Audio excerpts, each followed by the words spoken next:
In dealing with debt today, this one is for entrepreneurs. We have tips on how to start up a business, and now you need a loan. Joining us is Matt Schulz, the Chief Industry Analyst at LendingTree. Thanks so much, Matt, for coming on our show. And what are the options out there? In this difficult economy, there's an awful lot of people out there who are considering starting a small business. It can be a great option if you are looking to generate a little more income, or if you've been unemployed for a long time and just haven't been able to find the right job.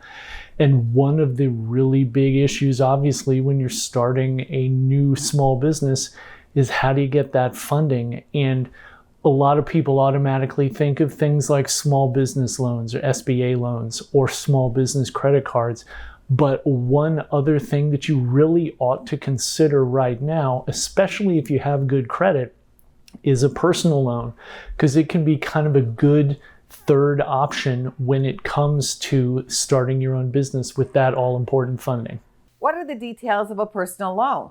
If you've got really good credit, a personal loan can be a really good choice, in part because it's a lot easier to get than a small business loan. And small business loans often require collateral too, and that's not really an issue with a personal loan. And personal loans can also be a cheaper alternative to a small business credit card. They can be fairly similar, but especially if you have really good credit, a personal loan can actually be a cheaper choice than your standard small business credit card. What's the downside of getting a personal loan? Personal loans certainly aren't a perfect choice. Small business loans can be cheaper, and they can also be bigger. And that's a really significant thing when you're just getting started with a business, because funding is so important. And compared with small business credit cards, you don't get those rewards that you get with so many small business cards that you can reinvest in your business and kind of help stretch that budget. So personal loans can be a great option, but they're not perfect. That's why it's so important that you understand the nuances and all the rules and all the details of these various types of loans before you apply. How do you know what's best for you?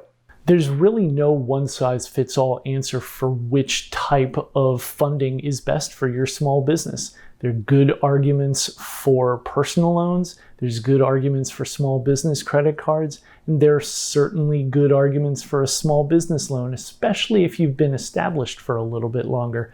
The really important thing to do is to take stock of your own financial situation, know where you stand, know what you want to accomplish and where you want to go, and then do your homework to understand the details and the nuances and the little particulars of each of these types of loans, and then go about choosing which to apply for. What about hidden fees? Yeah, it really is important to understand the nuances of these different types of loans, because there are fees, there are little details, there are definitely differences that you need to know, and they're important. And even once you've decided on that particular type of loan that you want to go for, you need to dig a little more into each particular loan, because what you don't know can cost you. And that's the last thing any small business needs, is more cost on top of what's already a pricey endeavor to get started with. So true. And starting a business almost always costs more than you think it will. Thank you so much, Matt. Thanks, Angie. Always good to talk with you. Go to businessfirstam.com for where to see our show on TV.